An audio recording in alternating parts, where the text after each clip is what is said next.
Welcome to the Olathe Board of Education meeting. We're the kids from Clearwater Creek, home of the Coyotes. At Clearwater Creek, it's cool to be a coyote.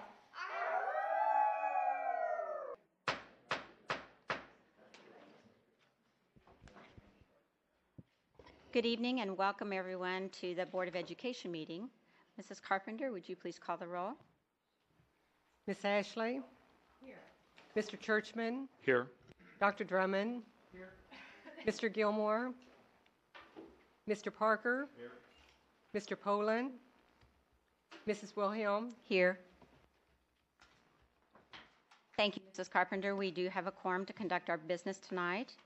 I have been left with the responsibility of having the meeting over by 8 o'clock. I think it was what my cohort said, so we'll work hard to do that. I'm not sure that can happen. But Dr. All, if you would please introduce our guests for the Pledge of Allegiance. I saw them come in, and we're so excited to have them here. Thank you. Jesse and Gabe, would you come forward, please? We have two students from Central Elementary School with us this evening who are going to lead us in the pledge. And after we've done that, I'll tell you a little bit more about them. So you want to come right here, face the flag. If you please stand. Okay, start. I pledge allegiance to the flag of the United States of America and to the republic for which it stands, one nation, under God, indivisible, with liberty and justice for all. Okay, so let's start with Jesse, right? So Jesse Garcia, this is Jesse, he's a sixth grader, and with the help of his mother, teachers, and great capitalized effort from Jesse, he has learned how to be a successful student at Central Elementary School. He's a model of positive behavior and an inspiration to others to see how much a student can improve and change. And the school staff at Central and all of us are so proud of Jesse and of his dedication to be the best that Jesse can be. And so I'd like Jesse to introduce his family that's with him tonight. Hi. My family is over here. Please stand. Please stand. Give them names. Can you do your names? Yeah. My sister Rosita, my mom Maria, and my brother Yannick.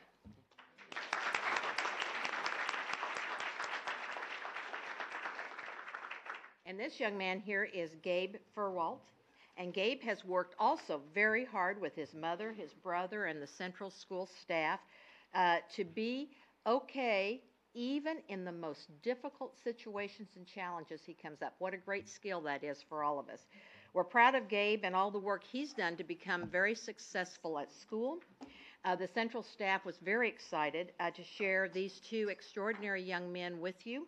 I think they've got a good future ahead of them, and we're proud of the hard work that they've done, and Central's very proud of Gabe and his efforts, and that's why both of these young men were selected to be here tonight. And I think Gabe has family members with him tonight, including some grandparents, right? Yes. Okay.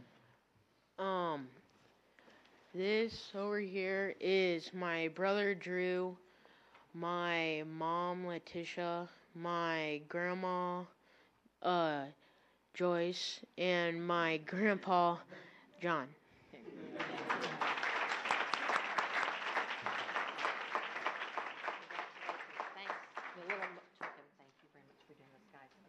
You can go right back around there.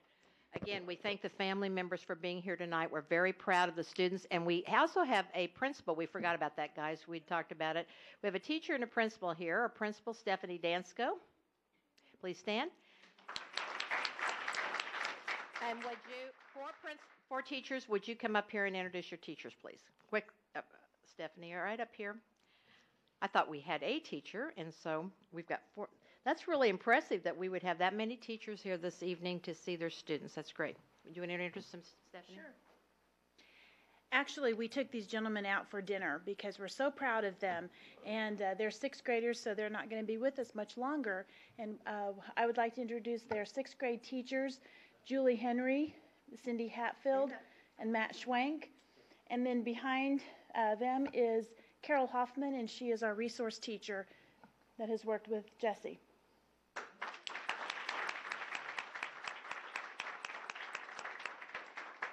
Gabe and Jesse, if we could ask you to come back up for just 1 second, and I know this is out of Gabe and Jesse. We don't very often get to shake the hands of future leaders, so if you just come up, the Board of Education would like to just shake your hand and congratulate you also on how well you've done in your school.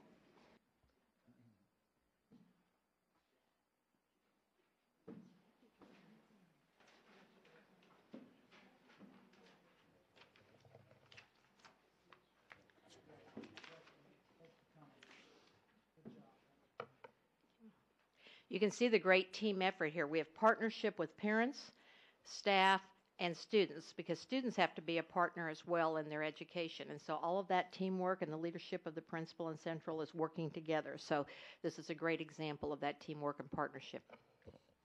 Thank you to all for making that happen and bringing these young men here tonight. Dr. All, if we could now turn our attention to an overview of the meeting with your assistance, please. We're going to begin the evening with some staff presentations. The first one will be on AYP, or our Adequate Yearly Progress under No Child Left Behind. Following that, we're going to see some assessment results from our second grade reading, district reading assessment that are extremely positive and the result of a lot of hard work by our staff. And then a presentation on budget development, the goals and calendar. We're beginning that cycle to prepare for 0809. At about 6:30 to 7, out in the foyer, is going to be our elementary art exhibit. And we are welcoming all of those individuals here to see some great artists. At 6:30 to 6:45, during that period of time, we'll take a comfort break. And from 6:45 to 7, the board will do recognitions that will be identified at the time that they occur, both for students and staff and business partners.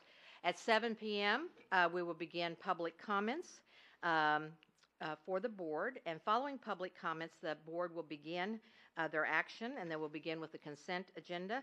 These are items that represent matters that the board may approve without detailed discussion, and any item on the consent agenda may be removed for separate discussion as an action item upon request by the superintendent or any board member.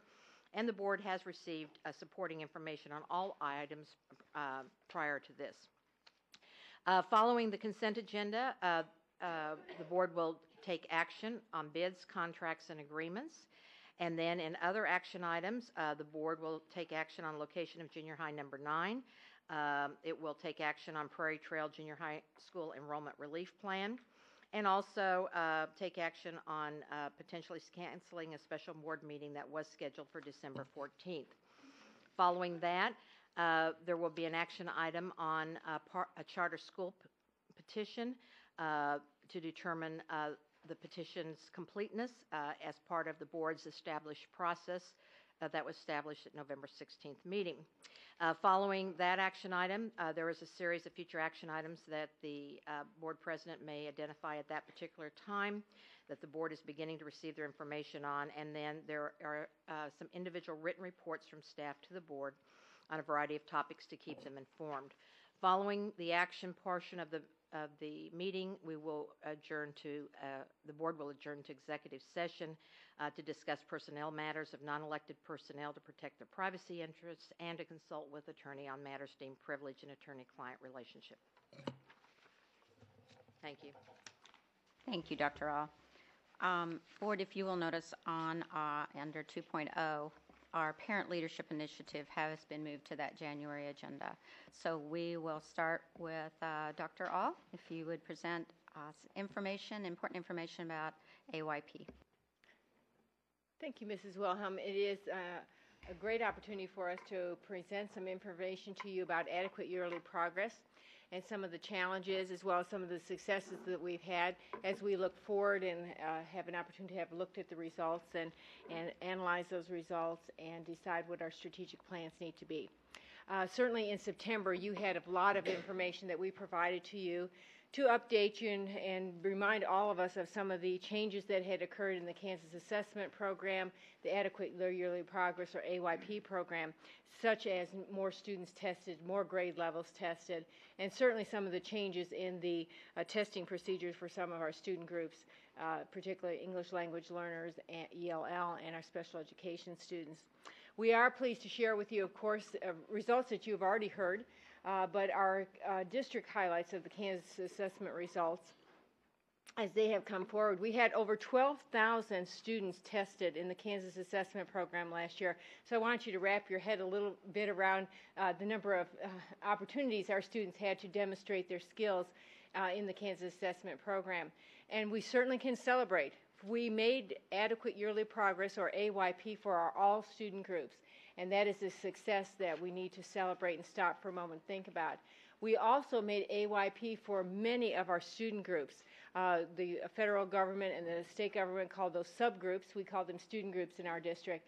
But you can see our economically disadvantaged students, those students who are on free and reduced lunch, those students, our students with disabilities, all our ethnic student groups, and our English language learners in math all achieved adequately early progress. So that's something to celebrate when you think of that many students and participating and showing us what they were able to learn.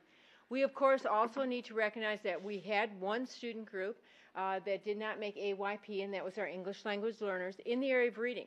Of course, that doesn't surprise too many people because we know there's such a direct correlation between language development, language learning, and reading.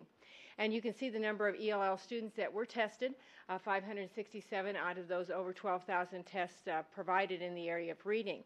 So you're going to hear a little bit more about that tonight. But those are our district results. Let's hear just a little bit from Ms. Matthews about our building results.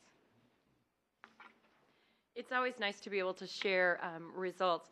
When we look at our building results, you'll see that 100% of our buildings did make AYP. So in addition to the district making AYPs, so do our buildings. And when we say that 100% of our schools made AYP, that was for the all-student group. Just as with the district, our student groups continue to be the area that challenge us. You can see that 29 of our 31 elementaries made AYP for their student groups. When we say groups didn't make it, they tend to be our SPED, our Hispanic, our ELL groups, and so you'll hear a little bit more about those tonight. We do have some new data to share with you tonight that you have not seen. It is preliminary data, but it is exciting data. The State Department of Kansas has finally released information related to the rigorous standard of excellence. We are anticipating the release of these scores on December 13th. What we know so far from the preliminary information related to reading, we have 27 of our elementary schools that will make the standard of excellence and at least one grade level or more. The state is doing two types of standard of excellence. One is by grade level, so each grade level, 3rd, 4th, 5th, 6th, 7th, 8th, 10th, and 11th, will get a standard of excellence designee, as well as by building. The building standard of excellence piece is just now coming out. We're running that, and so we don't quite have that ready for you yet. You can see, though, that all 8 of our junior highs will meet the rigorous standard of excellence at least one of the 2 grade levels, and all of our high schools. When we look at math, we see similarly excellent results. You'll see that 28 of our 31 elementaries, 5 of our junior highs, and 4 of our high schools. So the standard of excellence is data that we've been waiting on from the state on the calculation, as well as on just because to me the standard of excellence is that piece that says, are you really doing a good job and are you making a difference? And I think our results continue to be tremendous based on all of the changes that we've had before. As we talk tonight, we are going to talk a little bit more about those changes, and some of those changes come with the testing requirements for our ELL students. Keep in mind that ELL students are taking the same grade level test as their peers if they have been in the country for more than 1 year. And so as we look at some of that information, we want to be able to share a little bit more detailed data about some of our ELL students. And Dr. Heinen will take a minute and share some of those with you.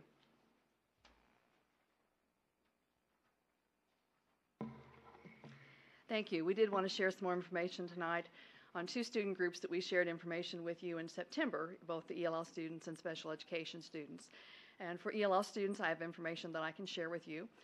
3 out of our 6 school sites that had an ELL student group, an accountable subgroup of at least 30 students, made AYP. In math, our students in the district made AYP, a very challenging task for them to have succeeded in. 59.1% of our ELL students were proficient or met standard. Those terms are synonymous. The state is changing those terms from last year to the previous years. With 337 out of 570 students in that ELL group district-wide making the required scores for AYP. In reading, 47.9% of our ELL students were proficient or met standard or higher even in their scores, which represents 272 out of 567 ELL students in grades 3 through 11. We are certainly working on our plans and our instructional plans to ensure that even more ELL students are successful in the coming year as we administer Kansas assessments and KELPA assessments that are coming online for ELL students. Some of the things that we've worked on this year are continuations of things we've done in the past, some of them even more focused and intensified. We have hired additional ELL staff this year. We've added an additional ELL site at junior high at Santa Fe Trail, which allowed us to provide more focus and more instructional materials for students at the junior high level. Certainly the ELL staff has worked to analyze the results that we now have from the first year's administration of the test. We know a lot more about the test now. We've analyzed those results by indicator or by skill area on the test, and we certainly have analyzed those results for each individual student, which applies for all the students except our third graders who didn't take this exact test last year. We have focused our instruction on the indicators or the skill areas, working on specifically the vocabulary of the tested questions and the question format, the way in which these skill areas or indicators are tested for our students. We've realigned instructional resources with the tested indicators. Each of our ELL staff, for instance, have a notebook like this that has individual student results in it for the students that they're teaching, and individual lessons and materials focused on each of those indicators that our students are expected to succeed in. And certainly we've had more professional growth and training for our ELL staff this year and in relation to the test. We have focused on ELL students who scored very close to being in the proficient range last year but didn't quite make that proficient score to be counted in our AYP success. We had very many of those students. 113 students were within 10 of scoring the required percent correct, for instance, on the reading test. So we really want to focus in on those students and ensure success for them this year. Additional support for classroom teachers. Our ELL students spend much of their instructional day with classroom teachers, and so they're a part of this essential team as we work on improved results. Title I reading teachers at elementary, Title I math teachers, very important in our team. We've increased our use of technology for individualized student instruction, allowing us to individualize student instruction, including Read 180 at the secondary level.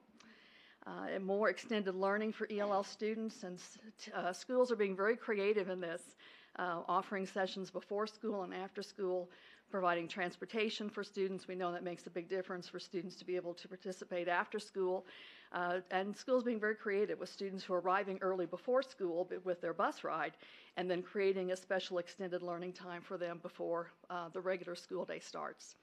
We're certainly continuously monitoring our student learning as we go through our calendar year in preparation for students. And another step we're taking is to convene a meeting of other districts in Northeast Kansas to come together and meet with us in early January so we can all share some of the ideas that we're working on together for instructional support, instructional success for ELL students. So we hope to be able to share ideas and learn ideas in that situation.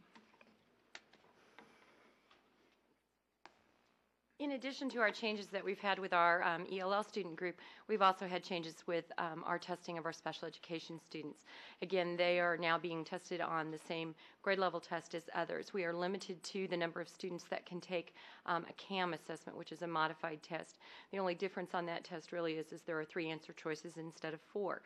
We also are limited on the number of students that can take the alternate assessment, and that's typically the assessment for our students with the most severe disabilities, and those students do very well. So we'd like to share a little bit more specific data related to our special education students as well, and Ms. Dugan will share that for you. Good evening. I am very excited to share kind of the AYP results for our students with disabilities specifically. As a district, our students with disabilities made AYP in both reading and math, and a lot to be celebrated, and a lot of hard work has gone in to be able to share that accomplishment. In terms of math specifically, 63.6% of our students with disabilities were proficient or met standard or higher.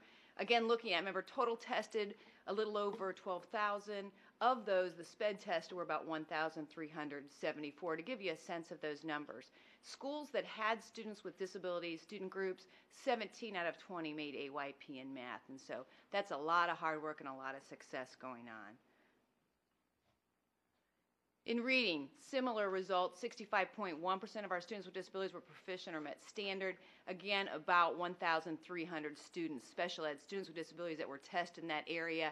20 out of 21 schools made AYP in the area of reading, and that's outstanding accomplishment.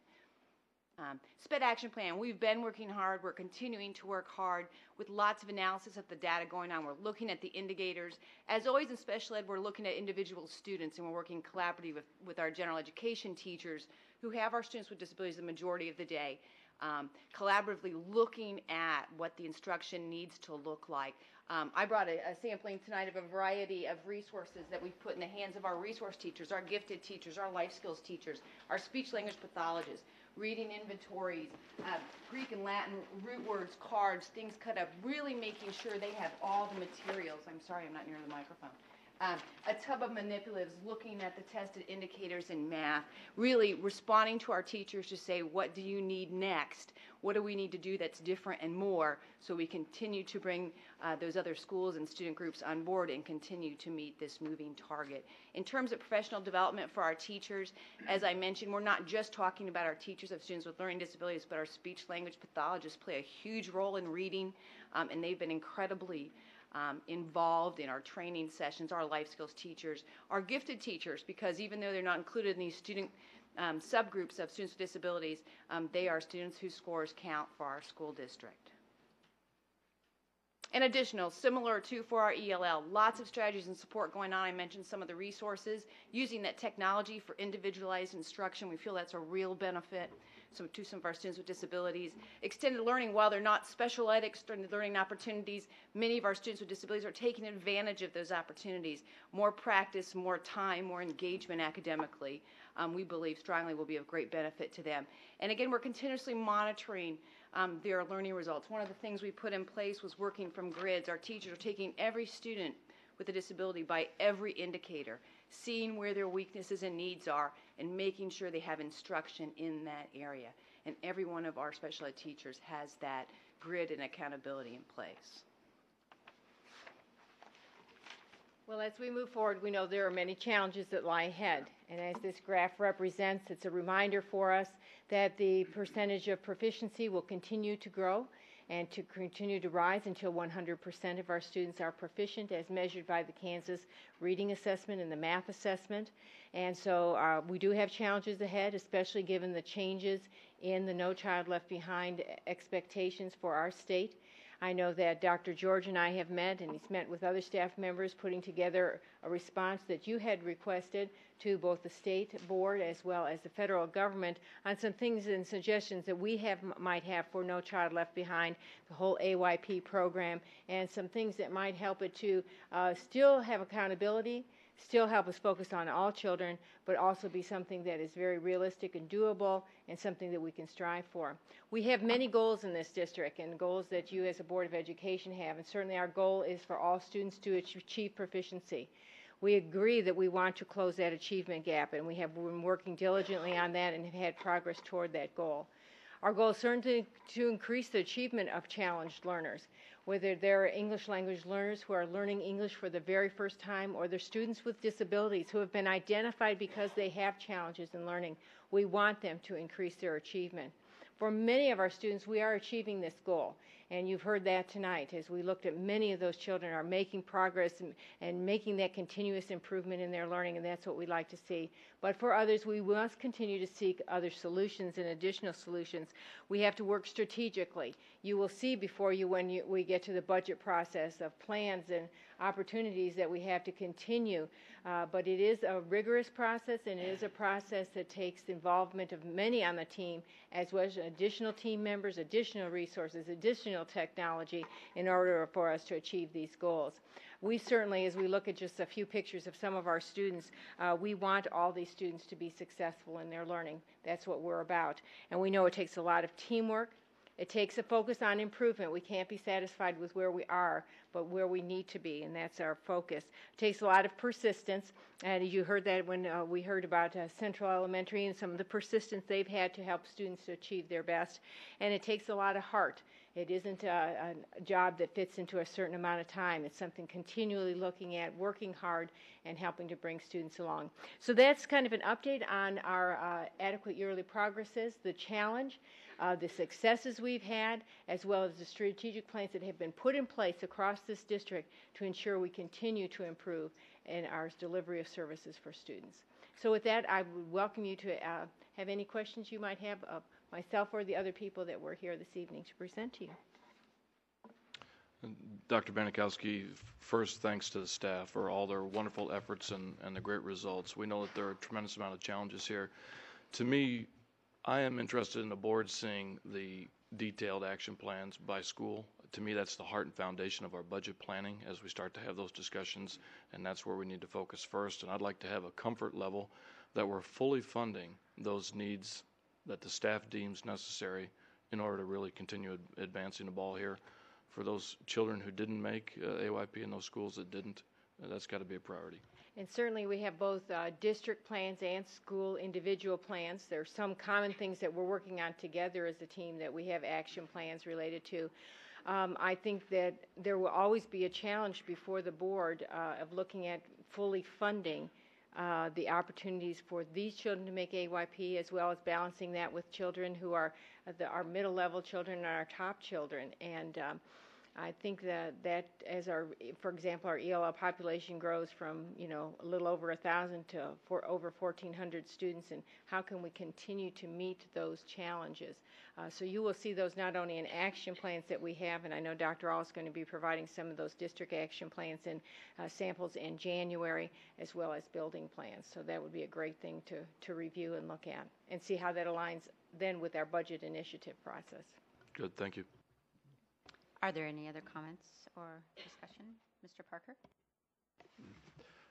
Last Saturday, I was in Wichita for the KSB convocation, and Mr. Harris and two of his teachers were there and made a presentation about Westview and how they achieved AYP in the Blue Ribbon School. And as I sat there listening to that presentation as a business person, I was struck, and as I listened to this presentation tonight, I'm struck by, we're just getting a thumbnail sketch of this, of what really goes on behind the scenes here. I mean, this is massive, and this is complicated.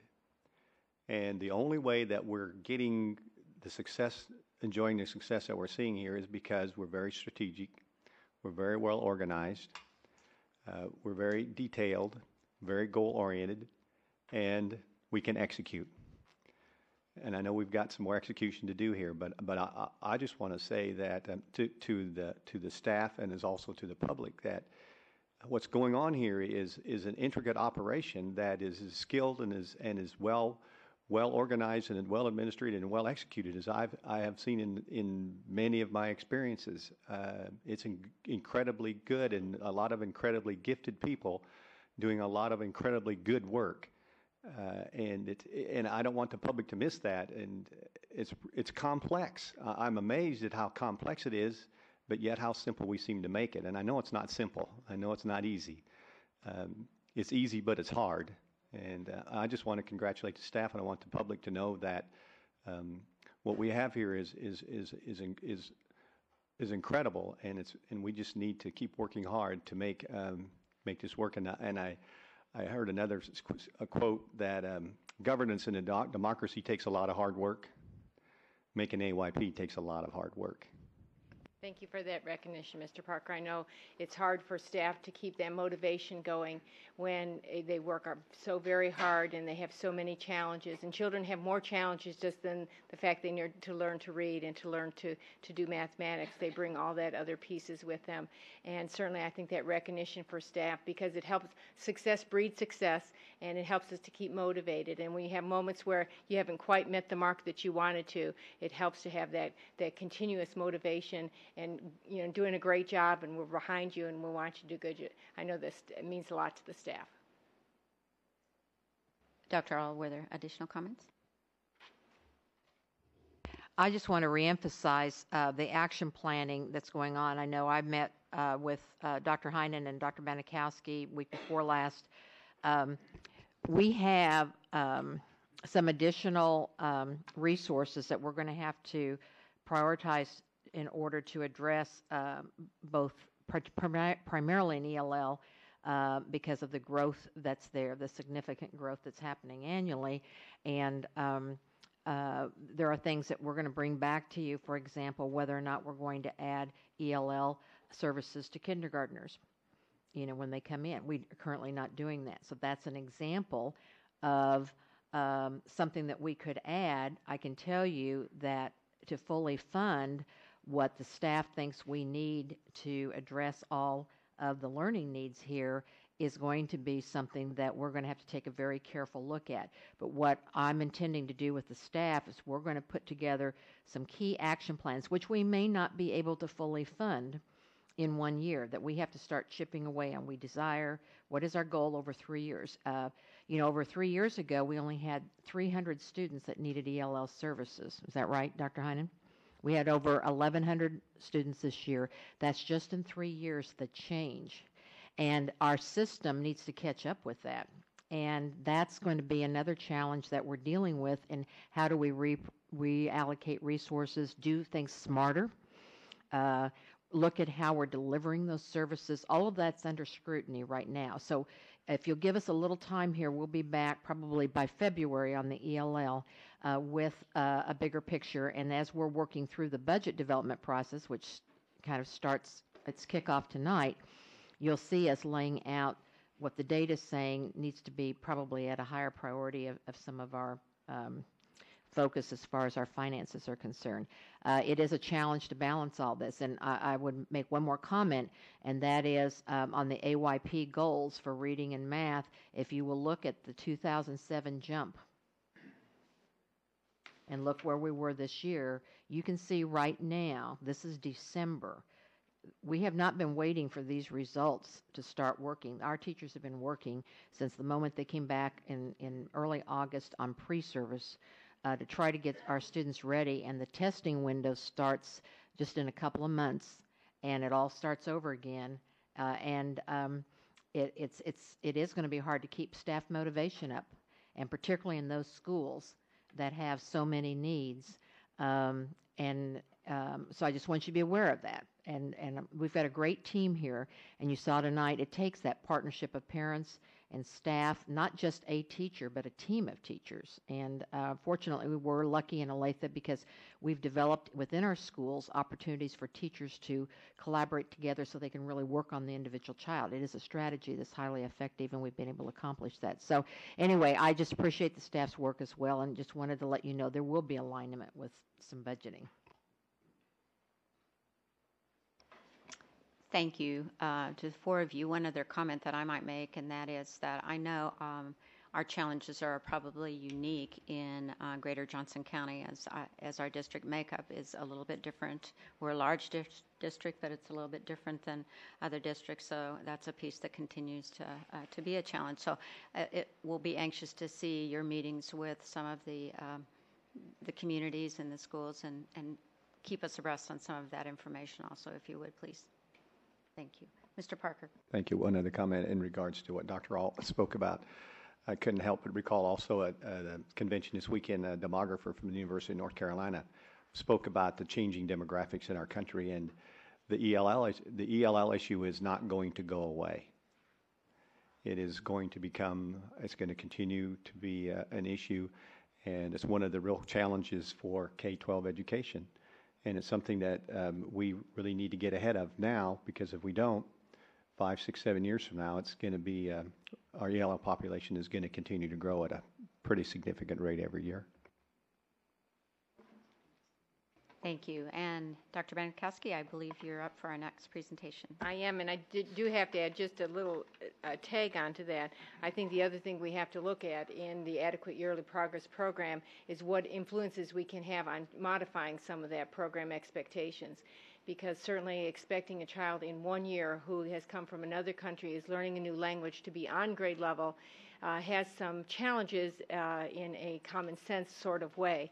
So I think that I know Dr. George is helping to champion that, as well as all of you that spoke about that strongly in September, that we need to look at that. With the research being so clear, the 3 to 5, actually 5 to 7 years to be proficient in a new language in the content, I think we also have to look at that piece as well. I think that has to go hand in hand in this process. So I would And just if I add could make one more comment too, and that is our special education clientele.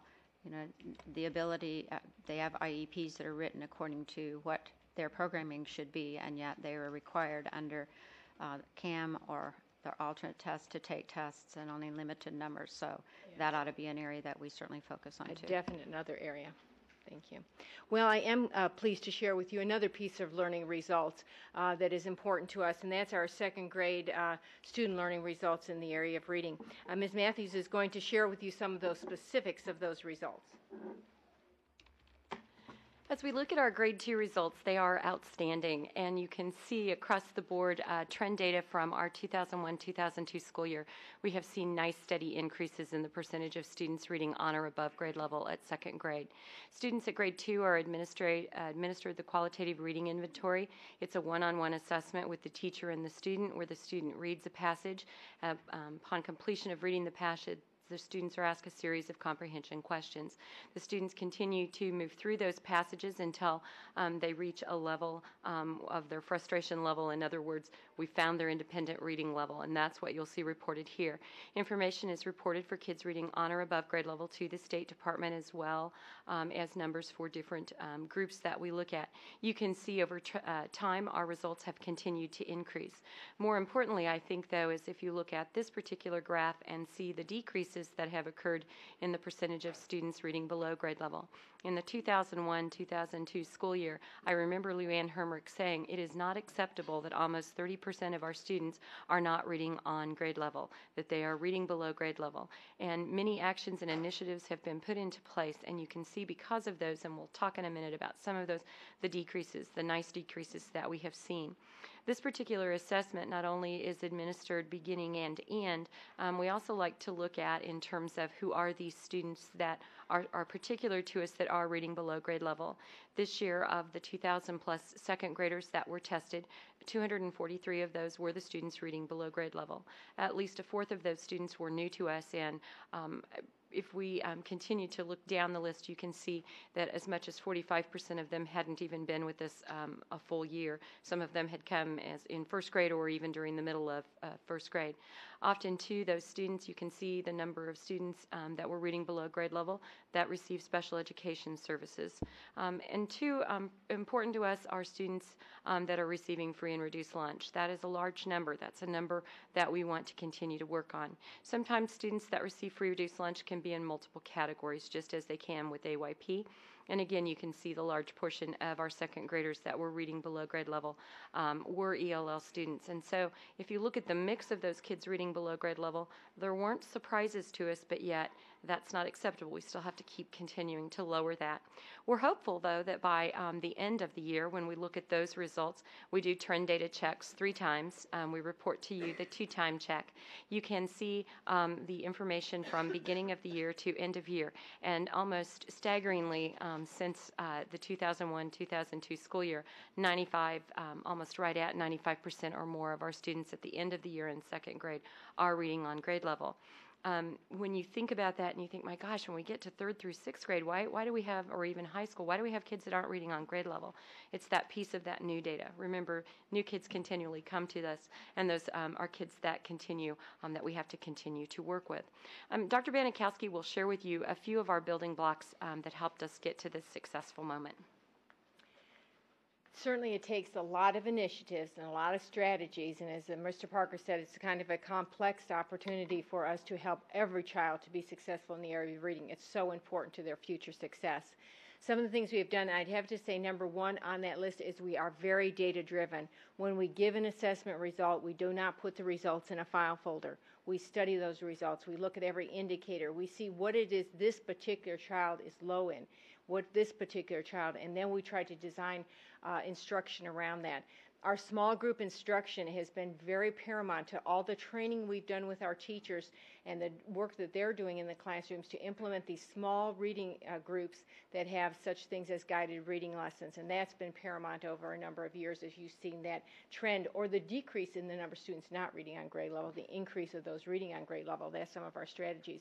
Our IRT position has been key to this, and as we talk with our principals and our teachers, those individuals who go out, and you've heard a lot about our IRT position, going out and helping buildings with kids who are stuck. Here's some students that I'm doing all these techniques, but they're just not moving forward. We're not progressing in their reading. They have been instrumental in doing our help, as well as district level. And I think Mr. Parker mentioned this. You talked about Westview and Regency Place. That doesn't happen in isolation, what happens in the building. It is a district effort. We work hand in hand together to make that change. We've had a lot of professional growth and teachers learning new skills and new strategies that they go back then and implement in the classroom makes a huge difference, and that's why we've gotten these results. A lot of new materials and resources that has to be there as we help our teachers to have those tools, those tricks of the trade. When it didn't work this way, what's another resource to try another way to get that particular skill for that child to learn that?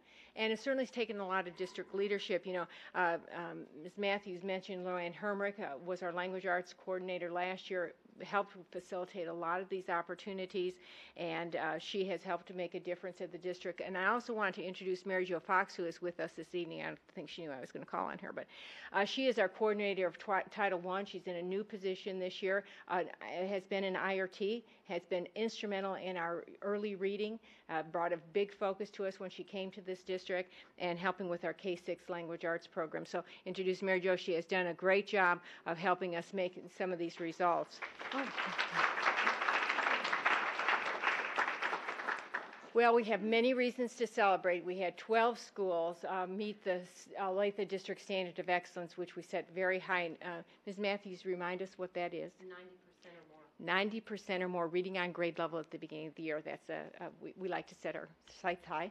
And we can celebrate those successes. And I believe you will see just what you have seen in the last several years.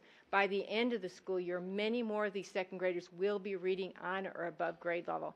And that's the kind of success we want, not only for these students for now, but for their future. Reading is a critical key. We'd entertain any questions you might have.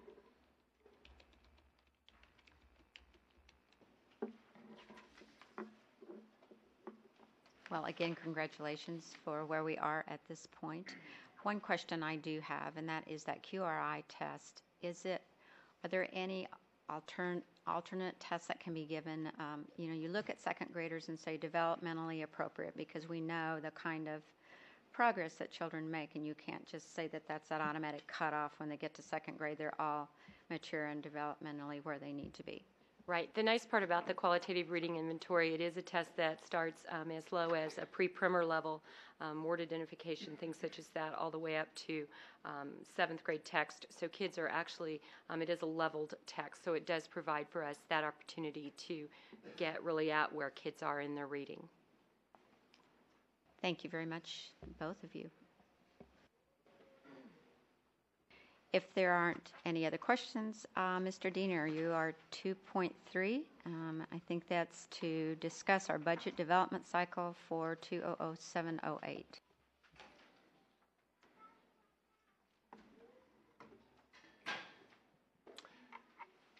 Good evening. Yes, as Dr. All said initially in the introduction this evening, this sort of kicks off the budget development for this year, and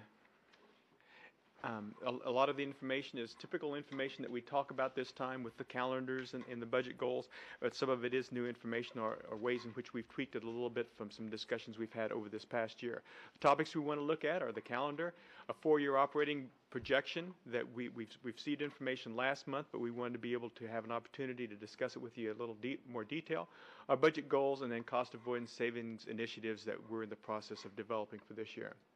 As we look at the calendar, it doesn't vary anything from what we really had in the past, but I would like to make a couple comments because it does impact the board and the community as far as the input of information. In January through March, we like to look for that input from the board. provide us your suggestions. And we talked about this evening about making AYP and what is it going to take to get there. And what are your thoughts on being and supporting those initiatives? What is it that you want us to look at? April through June, the legislature is going to start in January, and throughout that process, Dr. George will be providing us input and updates. April to June, though, is really where it gets to the crux of it, where we really start taking that information and molding it into the budget process. The end of June, we're going to have a preliminary budget. The last 2 years, we have not been able to do that for you, simply because the process at the state level was not to the point where we could do that. But under normal circumstances, of which we're planning for, that would be our intent. Middle of July, July 19th specifically, is when we would be shooting for to provide the budgets for publication, followed by public hearings and approval of budgets at the beginning of August. As we look at the 4-year operating budget, this information, like we said, was provided for your review last month, but we wanted to provide a little more information this evening and look at it in a little more detail. This is just one section of the chart. It's Exhibit A for the board members as you look at your board docs, or you can follow along on the screen, whatever works best for you. It does have quite a bit of information in it for those who aren't seeing the full picture. We look at the actual budgets, and I think we go back to the early 2000s. Early 2000s, that seems strange to say it that way, doesn't it? And we also have the unaudited budgets for 2006 through 2008 and 9, and an unknown projection in 09-010. This area here represents the legislative plan that was approved last spring as we know it and as it will be applied over the next couple years. Base state aid per pupil, as you can see, this was almost a $400 increase from the year before. I guess you can't see that, but that is information that you need to have. And as we work across here, that's like a $59 increase per student. That's what's currently planned. The budgets then that are developed from that information and from the state finance formula as it's applied would be represented by the numbers that we see here. The next two areas, dealing with capital outlay salaries and sales tax, are two areas that the board has discussed over this past session, and areas that we have a plan currently to go forward, that this year we were going to move $500,000 from the capital outlay back into the operating budget. And in sales tax, we were going to take $500,000 out of the sales tax operating budgets and put it into technology, one-time expenditures, so that over the next 3-year period, we could sort of ease our reliance on the sales tax, sort of a different philosophy than we did the first 3 years. The first 3 years of the sales tax, the philosophy was that we would allow our cash balances to build up, so that if the sales tax were not to be continued, those cash balances would be there to make the transition away from the operating costs. The current plan is to, while the sales tax is in play, we would take our reliance away from using it in our operating budgets, not allow the cash balances to build up, but over a period of 3 years, and if you add all of those up, that's $5.1 million. And so at the end of the year 2009-10, we would not have any of those dollars in our operating budget, which would be in a position that if the sales tax were not to continue, it would not be as though all of a sudden we were going to have to find $5.1 million in a budget to make up for that. So a little bit different philosophy, but one thing that I'd like to point out is that this is still one of the flexible areas that the board has to work with. This is the plan right now. But if the board wants to change that to adapt to new information from the state level or new economic conditions on a local area, that's something the board can work with. Operating budget changed, $21 million compared to $10 million for this year. Projected $10 million increase next year, for percentage increases of 13.9 down to 6 and 5.6, down to 4.1. I'm going to take these last couple rows then for the next slide, and so this is the same information, and what we're building on here is showing that the percentage growth. So if the percentage of our budget change for this next year is projected to be 5.6%, 3.3% of that's going to come from enrollment. Students that are going to be moving in that are going to have teachers. They're going to have supplies, materials. facilities by which they can be housed, which basically says then that we're going to be looking at a 2.3% growth in dollars to fund all the operational costs increase. The 2.3% is going to have to provide enough funding for salary increases, utility increases, and any other kind of contracts and materials that are going to be necessary to continue maintaining the level of educational opportunities that we're providing. We can make that work. The concern is looking at the 2 out years, looking at what is currently in process for 2008-09 in the current legislative plan, assuming no changes, we would be looking at less than 1% opportunity for growth, and even a smaller amount for the next year. So this isn't anything other than information that we want the board to be aware of as we move forward. The last chart then is just pretty much the same information, only it's a graphical reflection of what we just talked about. We saw that there is sort of a bouncing around of our percentage growth increases in our budget. Typically, those spikes have some reason or some background for them, the latest being the Supreme Court intervention into providing additional funding. But once again, we do see that 07-08 is pretty much the same as this year, a slight decrease, with the next 2 years appearing to be even being more challenging. Would note to the board, once again, another area of flexibility that is within your control, and that is this statement up here that although we're talking about actual percentage growth of operating budgets, taking away the growth from the student body, there is an opportunity the board has, a statutory authority, to increase the LOB by another 1% and to access locally an additional 5% for cost of living. Those are things that are not in this projection model right now, but they are statutory authorities that you have if you want to explore those in the coming years. Moving to budget goals, the first 5 budget goals, and the way I like to look at this is, and I don't want it to be confused with your strategic directions. The board has identified over the last couple of years 5 strategic directions: student learning, climate, recruiting and retaining high-quality staff. These are budget goals or budget objectives that are sort of underneath that directly apply to the budget development process. The first 5 are very general, very all-encompassing, and typically, we haven't spent a lot of time with them, but they are set forth for us and give us guidance. The 6th goal, though, has 5 components, and these 5 components are ones that we've spent quite a bit of time with over the last year, and they deal with the financial stability of the district. The first 2, the first one talking about the fact that, and I think most organizations would want this to be one of their budget goals, is that we want to match, we want to align our revenues with our expenditures.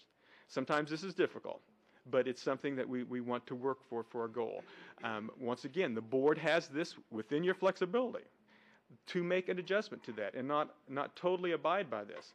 This last year, the board chose to have expenditures that actually exceeded by $1.3 million, and by doing so, we were able to dip into our cash reserves and also maintain some taxpayer relief on the mill levy side. And so there are justifications for not totally working with this goal, but it is something that I think that we probably still want to look at and to guide us as we're working through the process. The second one talks about underspending our budgeted funds. And the whole idea here is I think there's 2 essential concepts that we need to talk about, and they're concepts that we talk internally about all the time. Number 1, as we go throughout the year, we've made a budget.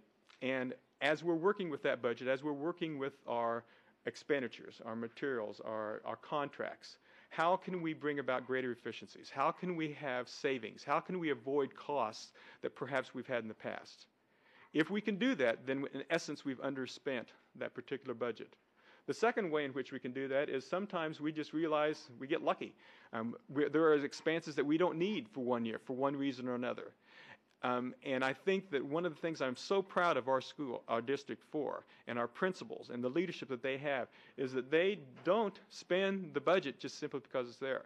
And we can readily show the board and others that there is unspent budget in almost every building across this district because of their leadership. because they do not have a use it or lose it mentality. And I think that speaks very well for their mentality about the budget process and their confidence that they are going to be supported with the dollars that are necessary. As we get into the next couple, we revisit the egg. And what we're going to do here is provide you with a visual, then a numerical analysis, and then finally we're going to look at the narrative that we are suggesting for us to look at for this year. This egg has evolved a little bit from what we presented last spring, but be careful there. I would suggest that what we did is we broke it into categories. The first category is the restricted funds, and we have a whole spreadsheet that you have in Exhibit C that breaks down all the funds and shows by month what those cash balances are. And I apologize, I forgot to say that this whole concept is talking about cash balances. The restricted funds, it's a large number, but roughly this was $66 million of restricted funds last June. Understanding that some 30 million of it was in dollars that were there to make our bond and interest payments throughout the year. Another 20-some million was in for construction, bonds that were sold, dollars that were ready to pay off the bills for the construction projects that we have. On and on and on. Those dollars are simply not available for operations. They are not available for salary increases. They are not available for utilities. They are restricted funds. And many times our community might look at this and ask the question, why are you sitting on so much cash? Well, it's really a very easy answer. Those are dollars that have a specific purpose for this district. We looked at capital outlay and we broke that out. These are the dollars, and I'll talk more about this pretty soon, but those dollars are to maintain and preserve the dollars that have been spent for our facilities over the years. The last group then, and this is where the change occurred, contingency reserve was in the dependent funds before. It was all looked at as dependent funds, and if you remember, we talked about that from two key points. The whole idea that the dependent funds needed cash balances for two specific reasons. One, to maintain cash flow, to make sure the cash is there to pay our bills. We have over $7 million worth of salaries due every pay period. We pay twice a month. Over $14 million just to pay for our salaries. There needs to be some cash balances there, obviously, for cash flow. And so what we had looked at before is the concept of looking at cash flow and also maintaining some contingencies. The concern was that this whole area of contingency reserve being 6%, and then I think we talked about that our goal might be 4% of the general funds, and I think there was a lot of confusion on which 4% represented and what the 6% represented. So for right now, this is sort of a new way of looking at it. We've pulled the contingency reserve out of the dependent funds, and we're sort of looking at them separate in the same way we look at the capital outlay fund. This then, currently then, based on some direction the board provided staff back in May, as we were planning for the June year-end transfers, is sitting at 6%. And so the contingency reserve at the maximum level that's available by state statute. Then what that leaves us with is the discussion of the dependent funds. And the dependent funds are the operating funds. It's the operating budget, it's the local option budget, it's supplemental general, it's all the other funds that we have. And what we're suggesting is let's just maintain cash balances there that will allow us to do business. And that is essentially 100% of the cash flow needs that we're going to have. And what we're suggesting is that we make that 102%, and I think that will become a little more obvious in the next slide. As we look at this next slide, then this is the numerical analysis of what we just looked at. And we've broken out the contingency reserve. And what we see here is that if we list all the dependent funds, and we look at the cash balances as of 6/30/06, we see that the cash balances were $29 million. Those are a lot of dollars. There's no question about that. But look what the cash balances do each year, each month. They're going downwards. To the point where this last November, the cash balance was $1 million. And in fact, the majority of that was in a couple funds that are self-insurance funds for risk management and workers' compensation. It's where the majority of those dollars are. And so what we're saying is that this variance from $29 million to roughly $1 million is $28 million. And what our recommendation is that our cash flow goal say that the cash balances as of June should be at least at a level of 102% of this variance. 102% because at 100%, we're basically saying that it's okay to have a cash balance of zero. It's okay to have to dip into our retirement funds to pay for the mortgage on our house. And I guess we would question whether or not that is an appropriate business process that we would put ourselves in. On the same token, then, here's the contingency reserve that was before up here inside of the operating and dependent funds. We've taken that out so that we can look at that independent of the dependent funds. And we see that the board made that reserve level at $8.3 million, which represented 6%, the legal maximum. And you'll notice that that's been maintained until this last month, and that dipped down almost $1 million. And the reason it dipped down $1 million is because, in essence, the cash balance for the dependent funds was too low this last June. And therefore, it was necessary to dip into just to pay the bills. Look up here. The general fund is a $190 million budget. Out of $190 million, it had $43 left in it at the end of this month. Okay? As we look at the actual narrative then, what we're suggesting is that to maintain the year-end aggregate cash balances, we would recommend 102%. And to maintain year-end cash balances for the contingency reserve, we would just suggest that that be at the maximum state level, whatever that might be. It was 4% for many years. It moved up to 6% a couple years ago, and it looks like it might be staying at that level. The final financial stability goal then is addressing the capital expenditures, and what we're suggesting there is that maintain at the 3% level that we've been used to and been working with over the last few years, actually since the mid-90s. And finally, the cost avoidance savings initiatives. This is a process that we've started about 1996, and it's one that we feel has been very effective. The board has been provided this information. We are now in the process of updating that report. We're constantly in the process operationally of looking for savings, looking for ways to avoid costs, and now what we're doing is we're going through the process of identifying those. And I think it's a good process for our divisions. It's a good process for our buildings to actually force ourselves to sit down, update those reports, look at it again, because every time we do that, we're thinking of new ways. We're reinforcing the fact that we are saving dollars. We're looking for new ways, for new savings. It's also a time that we would welcome input from the board and the community. It's much easier for us now to hear your input on ways in our programs that you feel maybe aren't as efficient as they could be, should be, programs that we feel are not providing the bang for the buck, so to speak. That input is better received now so that staff can analyze that and make a determination on how we might want to recommend to the board later on. If we address those issues in the summer, it's essentially too late. We don't really have time to make that incorporated into the budget. And so what we're looking for then is having this report for you in February. With that information then, we've covered our 4 topics, and we would be coming back to the board based on any input that you might have in January to maybe finalize some of these concepts. Board members, we have an art exhibit, and also to recognize that we have recognitions and awards coming up.